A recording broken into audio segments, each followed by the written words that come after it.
मित्रांनो, आजचा जो व्हिडिओ आहे ना, तो तुमच्या राज्यसेवेच्या प्रिपरेशनमधला आहे ना, सगळ्यात इम्पॉर्टंट व्हिडिओ असणार आहे.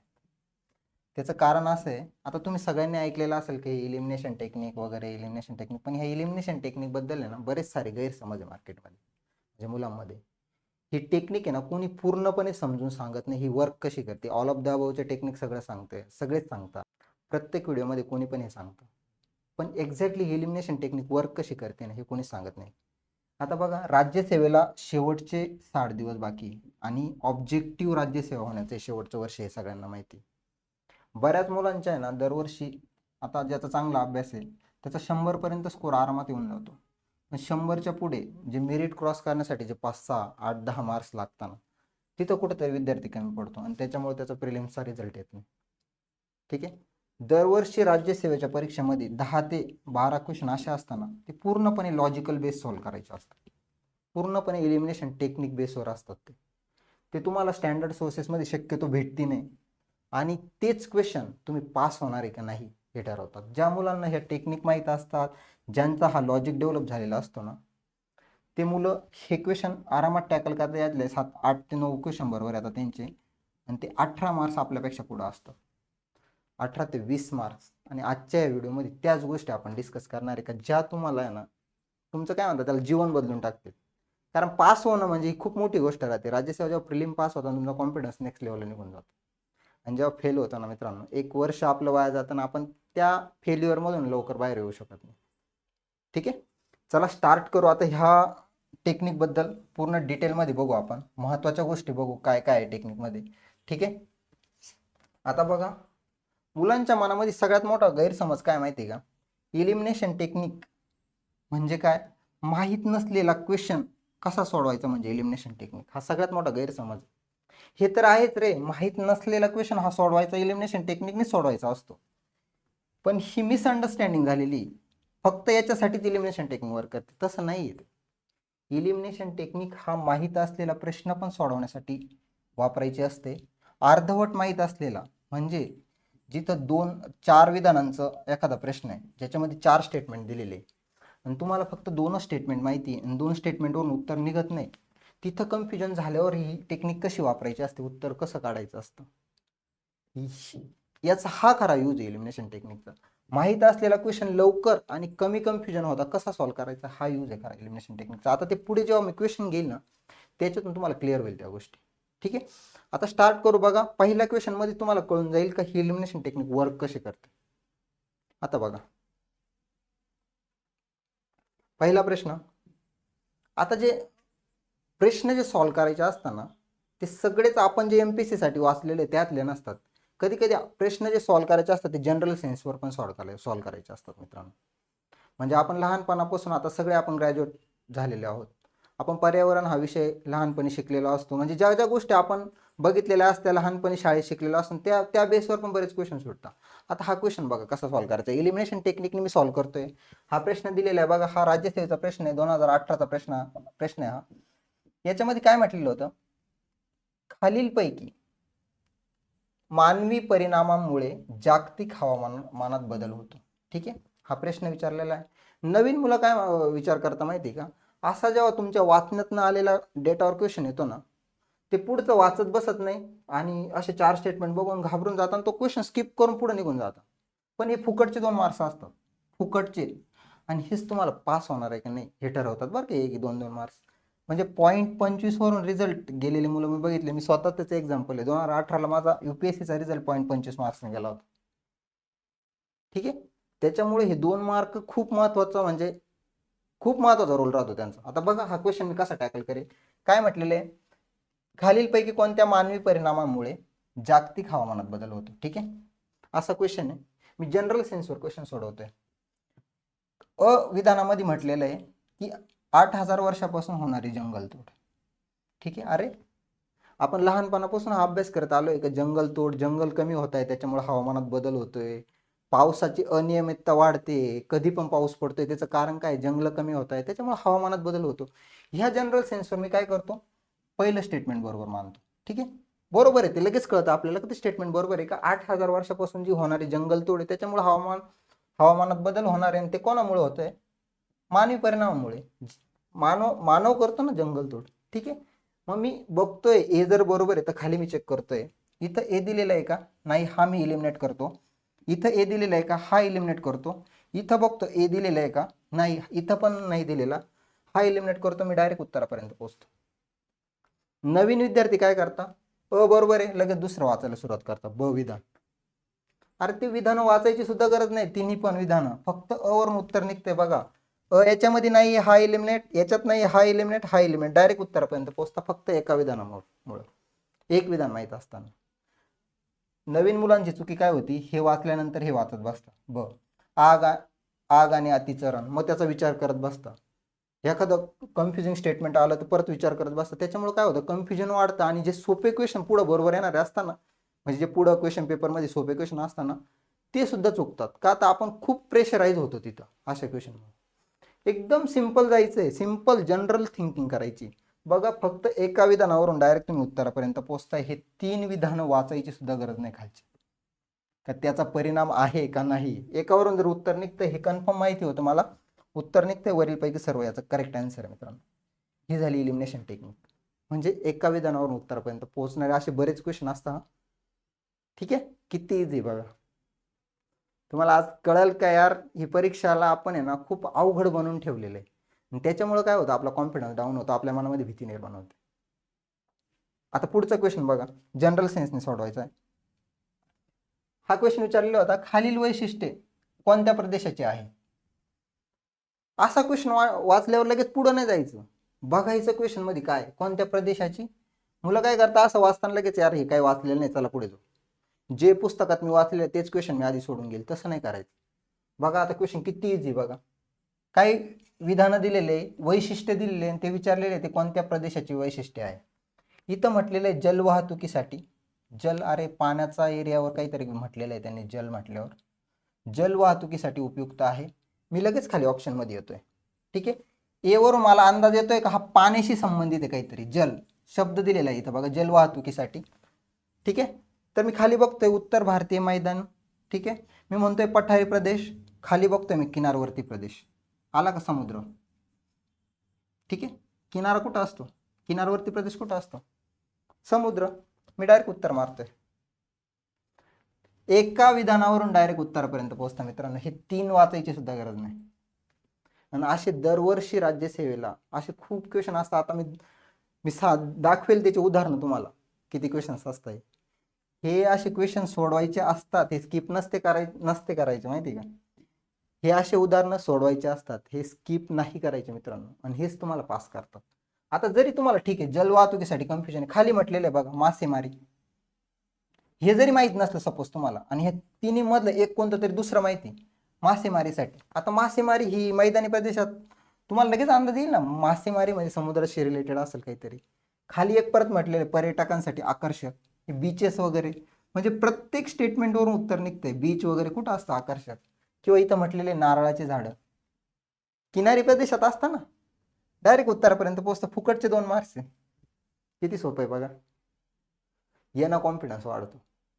कारण काय होतं, नॉलेज जे असतं ना, आपण किती स्टँडर्ड पुस्तकं प्रत्येक, म्हणजे एखाद्या विद्यार्थ्याचा पूर्ण अभ्यास जरी झालेला असला ना, पूर्ण त्याचे पुस्तकं पाठ आहे, तरी राज्यसेवेचा पेपर सोडवताना त्याला नॉलेज बेसवर फक्त 40 ते 45 मॅक्स टू मॅक्स क्वेश्चन बरोबर येतात सर आणि मॅम, फक्त 40 ते 45. आणि 40 ते 45 म्हणजे 90 मार्क्सवर तुम्ही पास नाही होत. 108 मेरिट होतं या वर्षीचं 2023चं. म्हणजे तुम्हाला मिनिमम 54 क्वेश्चन बरोबर आणायचे निगेटिव्ह जाऊन. त्याच्यासाठी ना हे जे पुढचे 15-20 क्वेश्चन जे बरोबर आणायचे असतात ना, जे आपल्याला माहीत नाही किंवा अर्धवट माहिती, ते सगळे या एलिमिनेशन टेक्निक वापरून आणायचे. ठीक आहे, याच्यामुळे काय होतं, याचा फायदा काय होतो बघा. आता हे तुम्हाला कोणी सांगत नाही हो, सगळे सांगता ऑल ऑफ द अबव मारायचं, हे मारायचं, ते मारायचं, पण आता पुढे मी काही टेक्निक अशा सांगणार आहे, तुम्ही म्हणाले यार काय लॉजिक आहे यार हे तर कधी, हे जर माहीत असतं तर मी कदाचित 2022ला पास झालो असतो, 23ला पास झालो असतो. असे लॉजिक आहे पुढचे. आता तुम्हाला काही उदाहरणं कळतील का, माहीत नसताना शब्दावरून उत्तर निघतं, फक्त शब्द, एक शब्द, फक्त तिथं आपल्याला डोकं लावायचं आणि ही टेक्निक माहीत करून घ्यायची. आता बघा याचा फायदा काय होतो माहिती आहे का, याचा सगळ्यात महत्त्वाचा फायदा म्हणजे टाइम असतो. का तर बघा इथं आपण जे 2 क्वेश्चन बघितले, एका विधानावरून आपण डायरेक्ट उत्तर निघत होतं. 3 विधानं वाचण्यासाठी जो टाइम लागतो ना, तो टाइम आपला वाचतो आणि तो टाइम आपण पुढं अवघड क्वेश्चनसाठी वापर करू शकतो त्याचा. काही गरज होती की 3 वाचायची, एकावरून डायरेक्ट उत्तरापर्यंत पोहोचले. ठीक आहे, ही पहिली गोष्ट घडते का टाइम असतो मित्रांनो, आणि तो खूप इम्पॉर्टंट असतो एक्झाम मध्ये. Time is more important. Combine मध्ये तर टाइम म्हणजे इतका इम्पॉर्टंट गोष्ट आहे ना, त्याला ज्याला हा टाइम मॅनेजमेंट जमलं आणि अॅक्युरेसी आली, ज्याला टेक्निक माहिती ना, तो कंबाईन आरामात पास होतो.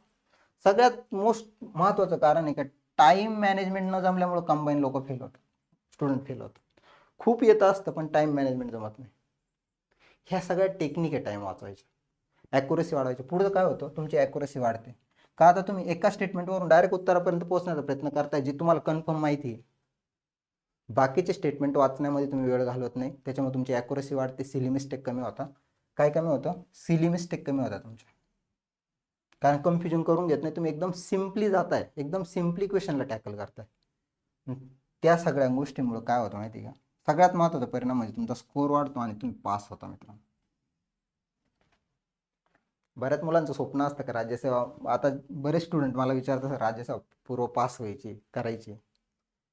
त्याच्यासाठीच ना हे जे आम्ही जे सुरू केलेलं आहे ना मित्रांनो, ही जी बॅच आहे, आम्ही जी PYQ ची बॅच आणलेली आहे. आता तुम्ही PYQ बद्दलचा एक सगळ्यात मोठा गैरसमज काय आहे, मुलं काय करतात, PYQ साठी ना विश्लेषणाचं पुस्तक घेऊन येतात आणि ते वाचत बसतात. त्यांना असं वाटतं की झालं PYQ अनालिसिस, पण त्या विश्लेषणाच्या पुस्तका, तो सगळ्यात मोठी चुकी असते बरं का. कारण त्या विश्लेषणाच्या पुस्तकामध्ये मित्रांनो काय दिलेलं असतं, आता राष्ट्रपतीच्या इलेक्शनवर क्वेश्चन आहे, विश्लेषणामध्ये काय दिलेलं राहतं, राष्ट्रपतीच्या सुरुवातीपासून कोणतं कलम आहे काय आहे, मग खाली कुठंतरी इलेक्शनवर मुद्दा राहतो. त्याच्यामध्ये हे सांगितलेलं नाही राहत का हे स्टेटमेंट का बरोबर आहे आणि हे का चुकीचं आहे, हे कोणत्याच विश्लेषणाच्या पुस्तकात दिलेलं नसतं. डायरेक्ट तुमच्या स्टँडर्ड सोर्सेस म्हणून हा आहे तसा डाटा उचलता, तिथं टाकून देतं, वाचा तुम्ही, विकतात, पैसा कमवायचे धंदे सगळे. मित्रांनो ही जी बॅच आणलेली आहे ना आम्ही, आता तुम्ही शॉक व्हाल की ह्या बॅचची किंमत किती ठेवलेली आहे आम्ही. म्हणजे आम्ही लॉस मेकिंग डील आहे, आम्हाला माहिती आहे तो आम्हाला काहीच भेटणार नाही, पण आम्हाला एवढं माहिती आहे की ह्या बॅचमुळे खूप लोकांच्या प्रिलिम पास होणार आहे. ज्यांचं राज्यसेवा आता शेवटचं वर्ष आहे, ज्यांची राज्यसेवा निघत नव्हती ना, ते राज्यसेवा पास होणार आहे. आणि त्या बॅचची म्हणजे या बॅचची आम्ही किंमत किती ठेवलेली आहे का जी सगळ्यांना अफोर्डेबल राहील, 19 रुपये फक्त. किती, चहाच्या किमतीवर आम्ही बॅच देतोय. बॅकएंडला खूप खर्च आहे या बॅचसाठी सगळ्या गोष्टींचा विचार केला तर, पण तरी आम्ही देतोय तर का, तर तुमचा फायदा व्हावा, तुम्ही पास व्हावे. आणि हे लय महत्वाचं आहे, शेवटच्या 60 दिवसामध्ये सगळ्यात इम्पॉर्टंट ही गोष्ट असेल तर PYQ अनालिसिस मित्रांनो. आता बघा, आता ही बॅच आम्ही 19 तारखेला लॉन्च केली होती, महाराजांच्या जयंतीच्या दिवशी 19 रुपये प्राइस ठेवली होती. 26 तारखेनंतर 26 तारखेपर्यंत किंवा 27 तारखेपर्यंत तिचे पूर्ण व्हिडिओ अपलोड होतील.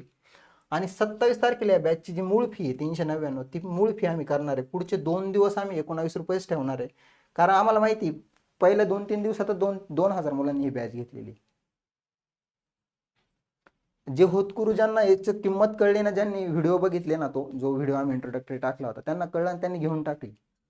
आणि त्यांना त्याचा इतका फायदा होणार आहे, जे तुम्ही पुढचा 2 महिने स्टँडर्ड बुक वाचून जेवढा फायदा नाही होणार ना, तो तुम्हाला ही बॅच करून होईल. कारण याच्यामध्ये आता मी ज्या 2 क्वेश्चनला टेक्निक सांगितल्या ना, त्या प्रत्येक क्वेश्चनसाठी काय काय टेक्निक आहे, कोणता क्वेश्चन कोणत्या लॉजिकने सोडवायचा आहे, कुठे इलिमिनेशन टेक्निक वापरायची, कुठं तुम्हाला अभ्यासाच्या बेसवर जायचं आहे, ह्या सगळ्या गोष्टी, अभ्यास कसा करायचा आहे, कोणत्या टॉपिकवर वारंवार क्वेश्चन येत आहे, या सगळ्या गोष्टी, किंवा फ्लो कसा असतो, क्वेश्चन म्हणजे प्रश्न, संकल्पनांची रिव्हिजन महत्वाची, लॉजिकल अप्रोच काय, इलिमिनेशन टेक्निक काय आहे, माहीत नसलेला प्रश्न कसा सोडवायचा आहे, या सगळ्या गोष्टी त्यात घेतलेल्या आहे मित्रांनो.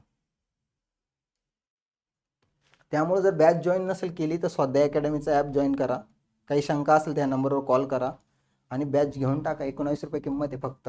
पुढचे 2 दिवस घ्या आणि तुमचं जे स्वप्न आहे राज्यसेवा पास होण्याचं, ते मी गॅरंटी देऊन सांगतो 20 मार्क्सचा तरी फरक पडत. जर तुम्हाला ह्या टेक्निक ज्याला माहीत नाही त्याला ह्याचा टेक्निक कळल्या, 6 वर्षाच्या प्रश्नपत्रिका सोडवल्या आणि त्यांनी 2-3 वेळा ॲनालिसिस बघितलं ना, कमीत कमी 15 ते 20 मार्क्सचा फरक पडेल. त्याच्या 90 ज्याचा स्कोर होतो त्याचा 110 होईल आणि तुम्ही पास व्हा. ठीक आहे. आता पुढची एक टेक्निक आहे जी तुम्हाला कोणत्याच युट्यूब चॅनलवर भेटलेली, बघितलेली सुद्धा नसेल अशी टेक्निक सांगतोय मी. तिच्यावरून क्वेश्चन किती सुटत आहे बघा. आता तुम्ही हे ऐकलेलं पण नसेल, इटिमॉलॉजी ही कन्सेप्ट. ह्या कन्सेप्टवर दरवर्षी आयोगाचे 3 ते 4 क्वेश्चन आरामात सुटतात. म्हणजे 6 ते 8 मार्क्स मित्रांनो, फुकटचे मार्क्स आहे डायरेक्ट आहे. ही कन्सेप्ट जर माहित असेल तर आता ही कन्सेप्ट काय ते आधी सांगतो. आता इटिमॉलॉजी म्हणजे काय मराठीमध्ये? नामशास्त्र. काय म्हणतोय मी? नामशास्त्र. म्हणजे कोणत्याही गोष्टीला जे नाव दिलं जातं ना, कोणत्या एखाद्या वाऱ्याला नाव दिलेलं आहे, एखाद्या ऑर्गनला नाव दिलेलं आहे, एखाद्या मिशन भारताचं एखाद्या त्याला नाव, त्याच्या मागं काहीतरी ना कारण असतं त्या नाव देण्यामागं, आणि ते नामशास्त्र म्हणजे इटिमॉलॉजी. म्हणजे काय, मला काय सांगायचं माहिती का, जे नाव दिलेलं असतं त्या नावातच अर्थ असतो. आता चंद्रयान, तुम्हाला काहीच माहित नाही, चंद्रयान तुम्हाला हे कळतं ना, हे चंद्राशी संबंधित असेल, चंद्रावर जाणार आहे यान, त्याला चंद्रयान नाव का दिलेलं आहे? कारण ते चंद्रासाठी बनवलेलं यान आहे ना. मग हे नाव देणं, त्या नावावरून ना बरेच असे उत्तर कळतात, म्हणजे त्या नावामध्ये त्याचा अर्थ लपलेला असतो. आता ते तुम्हाला पुढे कळेल का, आयोग कसे क्वेश्चन विचारतात, ही इटिमॉलॉजी टेक्निक तिथं कशी अप्लाय करायची असते. तुम्हाला इतका आनंद होईल ना ते बघितल्यानंतर की अरे किती सोपं आहे, किती सोपं होत चाललेलं आहे. कॉन्फिडन्स वाढेल सर तुमचा. आम्हाला तेच पाहिजे. तुम्ही जर पास झाले ना, त्याच्यासारखा आनंदाची गोष्ट आमच्यासाठी कोणतीच राहणार नाही. का आमच्यामुळं काहीतरी झालं, त्याच्यामुळे एवढ्या कमी किमतीत बॅच देतोय का, लय गरजेचं आहे तुम्हाला. ठीक आहे, पुढे जाऊ. बघा काय म्हटलेलं आहे. आता इटिमॉलॉजी कन्सेप्ट मी क्वेश्चन सोडवतोय, काहीतरी जोडायला दिलेले. आता बऱ्याच मुलांनी हा 2022चा क्वेश्चन आहे राज्यसेवेचा. ठीक आहे, 2022ला हा क्वेश्चन विचारला होता. असे क्वेश्चन बघितले, अनुवर्ती, प्रत्ययवर्ती, परावर्ती, मुलं सोडून देतात, यार हे काहीतरी वेगळंच आहे, पुढे निघून जाता. पण ज्याला इटिमॉलॉजी टेक्निक माहिती ना, तो हा प्रश्न सॉल्व्ह करेल. बघा काय म्हटलेलं आहे, अनुवर्ती, प्रतिवर्ती, परावर्ती आणि गुंफित. इथं एक नाव आहे गुंफित प्रवाह. आता गुंफितचा अर्थ जो होतो ना, तो गुंफितचा अर्थ तुम्हाला सगळ्यांना माहिती आहे मराठीमध्ये. गुंफित म्हणजे एकमेकांमध्ये जोडलेली गोष्ट, एकमेकांमध्ये अडकलेली गोष्ट. आता मुली बघा ते वेणी घालतात. आता मी काल नेटवर सर्च करत होतो गुंफितचा अर्थ काय, तर त्याच्यावर एक उदाहरण आलं होतं का, मुली ज्या वेणी घालतात ना, केस एकमेकांमध्ये अटकवतात किंवा जोडलेला असतं एकमेकांना, त्याला सुद्धा गुंफित म्हणतात. आता ह्या गुंफित शब्दावर मला उत्तर काढायचंय, म्हणजे याचा अर्थच फक्त माहिती आहे मला. तर मी इथं बघतोय बघा, प्रवाहाची आसपास जोडलेली व्यूहरचना, एकमेकांना जोडलेली. मी बघतोय अरे गुंफित प्रवाहाचं हे जर असेल, हे ह्या शब्दाशी काहीतरी संबंधित आहे. ठीक आहे, मी काय करतोय, डीचं 4 लावतोय. डीचं 4 कुठं दिलेलं आहे? इथं दिलेलं नाही, हा इलिमिनेट करतोय. इथं दिलेलं आहे, इथं दिलेलं नाही, हा इलिमिनेट करतोय, हा इलिमिनेट करतोय. डायरेक्ट उत्तरापर्यंत पोहोचतोय. एकाच ऑप्शन मध्ये दिलेलं आहे का डीचं 4 आहे, डायरेक्ट उत्तरापर्यंत पोहोचतो मित्रांनो. ठीक आहे, हे झालं गुंफित. जर तुम्हाला गुंफित माहित नाही, वरती बघा अनु, खाली प्रति. अनुकूल परिस्थिती, प्रतिकूल परिस्थिती, ते नाव त्याच्यावरून बनलेले असताना काहीतरी रूट वर्ड असतो कोणतेही नाव बनण्यासाठी. ठीक आहे, अनुकूल म्हणजे काय असणार, मूळ मूळ दिशेने असणार. बघा काय म्हटलेलं आहे इथं, म्हटलेलं आहे मूळ उताराने. आणि अणूच्या विरुद्ध काय होतं, प्रति होतं, म्हणजे विरुद्ध विरुद्ध दिशेने असणार. मी जर अचं 2 लावलं तर मित्रांनो, अचं 2 कुठं दिलंय, इथं दिलेलं आहे, इथं दिलेलं आहे. हा पण इलिमिनेट होतो. ठीक आहे, सॉरी, हा इलिमिनेट होतो, हा इलिमिनेट होतो. 2 ऑप्शन त्याच्यावरून सुद्धा निघताना सर, म्हणजे त्या शब्दावरून उत्तर काढतोय. आता पुढं बघा, तसंच हा 2022चा क्वेश्चन ह्या शब्दावरून सुटत होता. मी काढलेलं आहे याचं उत्तर. माझ्या मित्रांना ज्यांना माहिती होतं त्यांनी अशा लॉजिकने उत्तर काढलेले. रिझल्ट येतो अशा गोष्टी केल्यामुळं. बघा आता पुढं बघा काय म्हटलेलं आहे, खालील वळ्यांचा प्रकारांचा योग्य जोडा लावा. काहीतरी वेगळंच दिसतंय, मुलं सोडून जातं हे क्वेश्चन. पण तिथं म्हटलेलं आहे बघा काय, आता इटिमॉलॉजी, हा त्या नावातच उत्तर कसं असतं. इथं काय म्हटलेलं आहे, एकनत वळ्या. काय म्हटलेलं आहे, एक. मग मी पुढं ऑप्शन बघतोय, अरे इथं एक कुठं दिलेलं आहे, इथं नाही दिलेलं, इथं एक दिलेलं आहे आणि इथं एक दिलेलं आहे, इथं पण नाही दिलेलं. आता मला काय कळतंय की एकनत वळ्या म्हणजे एचं ऑप्शन एक तर 2 असेल, नाही तर 3 असेल जोडी. ठीक आहे, मी ऑप्शन मध्ये बघतोय एचं 2 आणि 3 कुठं दिलेलं आहे, इथं दिलेलं नाही, मी इथं इलिमिनेट करतो. 2 इथं दिलेलं आहे, इथं दिलेलं आहे, इथं दिलेलं नाही, मी हा इलिमिनेट करतो. 2 ऑप्शन इलिमिनेट झाले, 50% आले तुम्ही. ठीक आहे, 50-50%, काही माहीत नसताना उत्तरापर्यंत. मित्रांनो असे 10 क्वेश्चन जर तुम्ही सॉल्व्ह केले 50-50, तर त्यातले 50-50 धरलं तर 5 प्रश्न कमीत कमी बरोबर येतात ना तुमचे. 5 पेक्षा जास्तच येतं, पण 5 प्रश्न जेव्हा 10 पैकी बरोबर येतात, तेव्हा तुम्ही कॅल्क्युलेशन करा, तुम्ही किती मार्क्स प्रॉफिटमध्ये असता मित्रांनो. 7.5 मार्क्स तुम्ही प्रॉफिटमध्ये असतात, आणि तेच तुम्हाला पास होणार आहे की नाही ते ठरवतात. जिथं स्कोर 102 असतो तिथं डायरेक्ट 110 होतो आणि तिथं तुम्ही पास होता. एक एलिमेंट होतं. आता इथं बघा मी कोणत्या लॉजिकने सोडवलं होतं इंग्लिशमध्ये. इथं काय म्हटलेलं आहे, ओव्हरटर्न फोल्ड. इंग्लिशमध्ये तोच ऑप्शन बघा. आणि इथं एक ऑप्शन दिलेला आहे, one limb turn over the other. इथं म्हटलेलं आहे ओव्हरटर्न आणि इथं म्हटलं आहे टर्न ओव्हर. तेच फक्त एक्सप्लेन केलेलं आहे. मी जोडी लावून दिली. डचं 2 कुठं दिलेलं आहे, डचं 2 दिलेलं आहे इथं, डायरेक्ट उत्तरापर्यंत पोहोचलो. आणि एक न तोरून पण 2 ऑप्शन एलिमेंट झाले होते बघा, चौथा आणि पहिला. 2 आणि 3 मध्ये उत्तर काढायचं होतं. किती सोपं आहे बघा. आता पुढं बघा, हीच टेक्निक परत एकदा. या सगळ्या गोष्टी ना प्रत्येक क्वेश्चनच्या आम्ही बॅचमध्ये सांगितलेल्या. प्रत्येक 6 वर्षाचे 600 क्वेश्चन एक्सप्लेन केलेले सर. जिथं एक्सप्लेनेशन, जिथं कन्सेप्टची गरज तिथं कन्सेप्ट सांगितलेलं आहे. जिथं सांगितलं की इथं एलिमिनेशन टेक्निक वर्क करत नाही तिथं ते पण सांगितलं की इथं नाही वर्क करत. 600 क्वेश्चनचे जेव्हा रिव्हिजन कराल तेव्हा तुम्ही, तुमचा कॉन्फिडन्स आहे ना आत्ता, तो नेक्स्ट लेवलला निघून जाईल. आणि तुमच्या मनामध्ये नक्कीच ही गोष्ट येईल का मी पण पास होऊ शकतो एकदा इझिली. ठीक आहे. आता बघा पुढचा प्रश्न तसाच. काय म्हटलेलं आहे, विषुववृत्तापासून तर ध्रुवाकडे वाहणाऱ्या ग्रहीय वाऱ्यांचा योग्य क्रम लावा. काय म्हटलेलं आहे, विषुववृत्तापासून तर ध्रुवाकडे.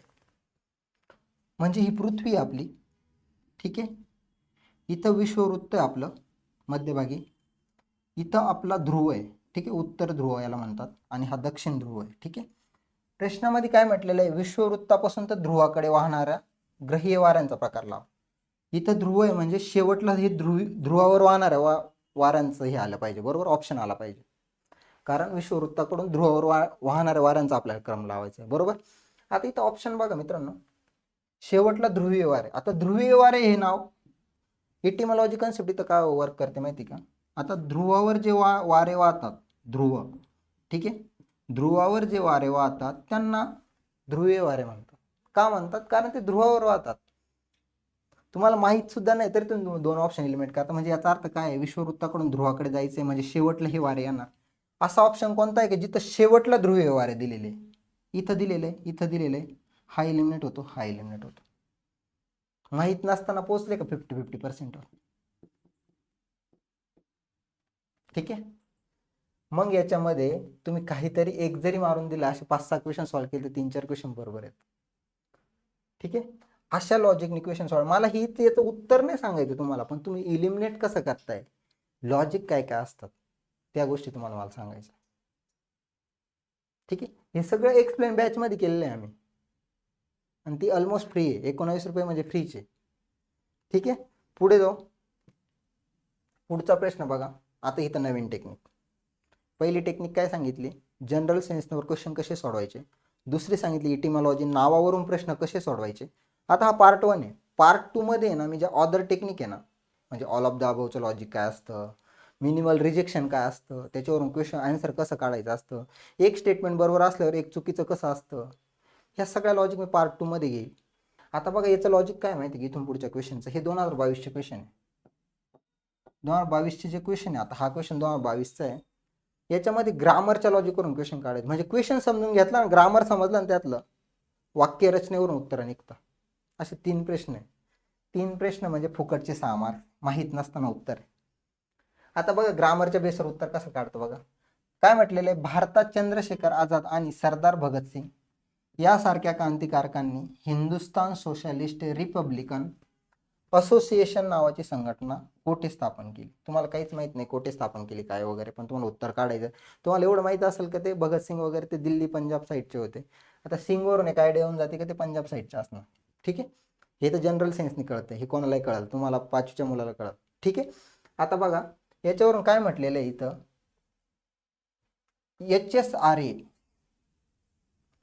असोसिएशन ही नावाची संघटना कोठे स्थापन करण्यात आली. याचा अर्थ काय आहे, कोठे स्थापन केली म्हणजे कोणतं तरी एक ठिकाण असणार ना जिथे ही स्थापन झालेली, बरोबर, कोणत्या तरी एक ठिकाणी स्थापन झालेली असणार ना लॉजिकली. मग इथं ऑप्शन बघतोय यार, इथं 2 दिलेले म्हणजे 2 ठिकाणी ही संस्था स्थापन होऊ शकत नाही. मी लगेच याला एलिमिनेट करतोय, अ आणि ब. मुंबई आणि नागपूर 2 ठिकाणी कसे, एकच पहिल्यांदा एखाद्या ठिकाणी स्थापन होती, नंतर तिच्या ब्रांचेस वाढतात ना. काय विचारलेलं आहे, कोठे स्थापन झाली. जर आयोगाला जास्त ऑप्शन मध्ये जर जास्त ठिकाणी ती जर संस्था अशी तर ओपन होत नाही, स्थापना होत नाही. जर विचारायचं तर आयोगाने काय म्हटलं असतं माहिती इथं, संघटना कोणत्या कोणत्या ठिकाणी स्थापन झाली असं म्हटलं असतं. इथं काय म्हटलेलं, कोठे स्थापन झाली म्हणजे एक कोणतं तरी असेल. ठीक आहे, हा ऑप्शन इलिमिनेट होतो कारण इथं 2 शहरं दिलेले. हा ऑप्शन इलिमिनेट होतो सरांना. 2 शहरं खाली राहिला अ आणि ड. ड मध्ये दिल्ली दिलेलं आहे, अ मध्ये मुंबई दिलेलं आहे. तुम्हाला माहिती आहे मुंबईशी काही संबंध नव्हता भगतसिंगचा त्यांचा. डायरेक्ट उत्तरापर्यंत जाता पर्याय क्रमांक 4. काहीच माहित नसताना फक्त नावावर. असाच पुढचा प्रश्न आहे बघा, काय म्हटलेलं आहे, 1206 ते 1290 या काळात राज्य केलेल्या गुलाम घराण्याची स्थापना कोणी केली?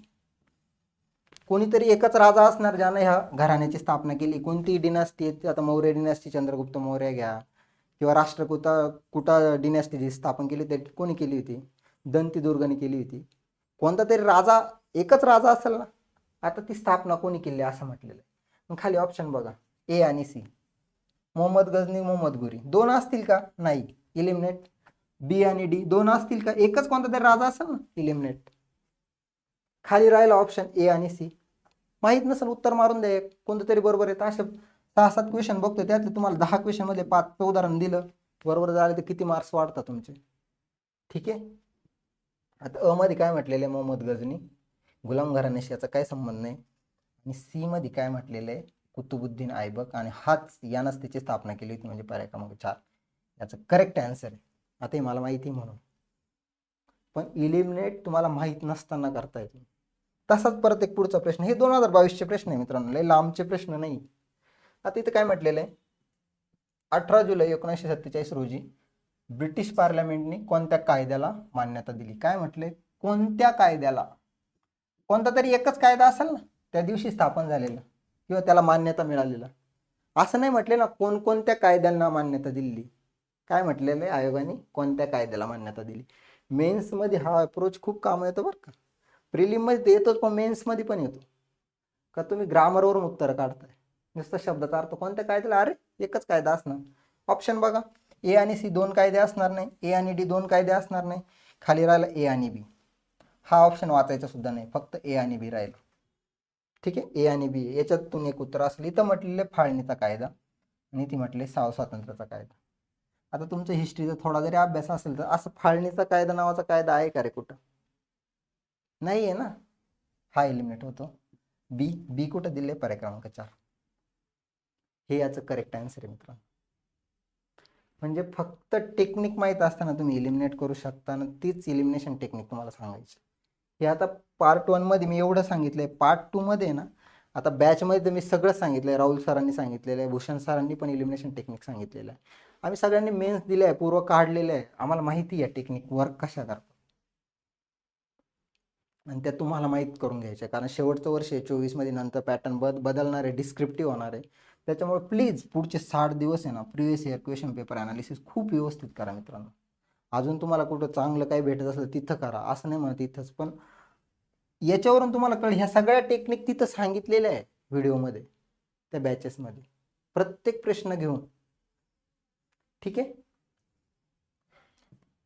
आता बघा मित्रांनो, हा जनरल सेन्सवर एक क्वेश्चन घेतलेला आहे. तर तुम्हाला फक्त आकृती बघून उत्तर कसं काढायचं बघा. काय म्हटलेलं आहे, का दिलेल्या नकाशाचं अवलोकन करा आणि वाहणाऱ्या वाऱ्यांचा योग्य पर्याय निवडा. आता इथं वाहणारे वारे, ते वारे कसे वाहत आहे तिथं बाण दाखवलाय बघा, असे वाहत आहे, असा वाहतोय, असा वाहतोय. ठीक आहे, आणि त्या वाऱ्यांचं नाव दिलेलं आहे. आता जर ही दिशा इकडून वारे येत आहे म्हणजे आपल्याला फक्त काय करायचं माहिती, एक जनरल सेन्सनी उत्तर ही दिशा आहे, ही ईशान्य दिशा आहे, ही पूर्व आहे, ही आग्नेय आहे, ही दक्षिण आहे, ही नैऋत्य आहे, ही पश्चिम आहे आणि ही वायव्य आहे. ठीक आहे, एवढं जरी माहित असलं ना, इकडून जे ही दिशा आहे ईशान्य, ते बाण बघा इकडून येणार आहे. ठीक आहे, तुम्ही म्हणाल हा पूर्वेकडून येतोय, पण असा ऑप्शन नाही सर, पूर्वे तिथं पूर्व दिशेचं असं कोणतं वारच नसतं. म्हणजे असतं पण इथं दिलेलं नाही. ते ही दिशा तुम्हाला कळते की हे वारे ईशान्येकडून येत आहे. ठीक आहे, तुम्ही इथं बघताय, इथं नैऋत्य म्हटलंय, काही संबंध नाही. नैऋत्य म्हटल्यावर इकडून येणारे वारे पाहिजे, असा बाण असता तर नैऋत्य असते, नैऋत्य मान्सून वारे. इथं नैऋत्य म्हटलेलं आहे, मी इलिमिनेट करतो. इथं ध्रुवीय ध्रुवीय वाऱ्यांचा तुम्हाला सांगितलं, पोलवर वाहता काही संबंध नाही, डायरेक्ट उत्तरापर्यंत पोहोचता ईशान्येमध्ये. फक्त दिशा बघितली का बाणांची दिशा कुठे आहे, अरे ईशान्य दिशेकडून येत आहे, डायरेक्ट उत्तरापर्यंत पोहोचतं. असे प्रश्न नवीन मुलं काय करतात, ज्याचे 1-2 वर्षापासून अभ्यास करताय ना, बघता यार हे काहीतरी अवघड आहे, सोडून निघून जातात पुढं. पण हे फुकटचे मार्क्स असतात, फुकटचे. म्हणजे प्रश्न आता तुम्ही ही सवय करून घ्या, 60 दिवस बाकी आहे. बॅचमधले क्वेश्चन सोडवताना काय करायचं, प्रश्नपत्रिका समोर घ्यायची आणि त्याच्याबरोबर सॉल्व्ह करीत जायचं. तिथं ह्या टेक्निक लिहित चालायच्या, कसे लॉजिक वापरलेले. त्याच्यामुळे काय होईल माहिती की तुम्ही एक्झामिनरच्या म्हणजे जो पेपर सेटर राहतो त्याच्या माइंडमध्ये घुसून हा विचार करू शकाल का प्रश्न कसा टाकलेला आहे. म्हणजे तुम्हाला अननोन क्वेश्चन सुद्धा कळेल का याला पण सोडवता येतं ह्या टेक्निक. आणि त्या गोष्टीमुळे तुमचा स्कोर आहे ना खूप वाढणार आहे मित्रांनो, तुम्ही पास व्हा. खूप तळमळीने सांगतो ना, खूप तळमळीने. प्लीज सिरियस घ्या या गोष्टीला. काही अडचण आली तर आपला जो नंबर दिलेला आहे त्या पोस्टवर त्याच्यावर कॉल करा. बॅचचे फक्त 19 रुपये फी आहे. 6 वर्षाच्या मागचे क्वेश्चन पेपर आहे. स्वाध्याय अकॅडमीचा ॲप डाउनलोड करायचं आहे तुम्हाला आणि त्याच्यावरून हा कोर्स घ्यायचा आहे. 2 दिवस त्याची ऑफर आहे, नंतर 399 फी होईल. मग परत सिरियस मुलं आहे ना, ज्यांना खरंच वाटतं का मला खरंच क्लिअर करायची, त्यांनी करा ही गोष्ट. ज्यांना नाही करायची त्यांच्यासाठी काही सांगण्याचं गरज नाही, त्यांना माहीत असतं. ठीक आहे, चला आपण पार्ट 2 मध्ये ना ऑदर एलिमिनेशन टेक्निक ज्या महत्त्वाच्या आहे ना त्या बघू. तोपर्यंत चांगला अभ्यास करा, शेवटचे 60 दिवस आहे. एक्झाम प्रिव्हियस इयर अनालिसिस आहे ना, कोणतं विश्लेषणाचं पुस्तक घेऊन करू नका. स्वतः करा, आयोगाचे क्वेश्चन पेपर प्रिंट मारा. जर स्वतः येत असेल तर ते करा, नसेल येत तर बॅच जॉईन करा. 19 तासाचे व्हिडिओ आहे, पण तुमचं आहे ना तुमची थिंकिंग पॅटर्न चेंज करून टाकतील ते सगळं. ठीक आहे, व्यवस्थित बघा, अभ्यास करा आणि पास व्हा, एवढंच सांगेल. धन्यवाद.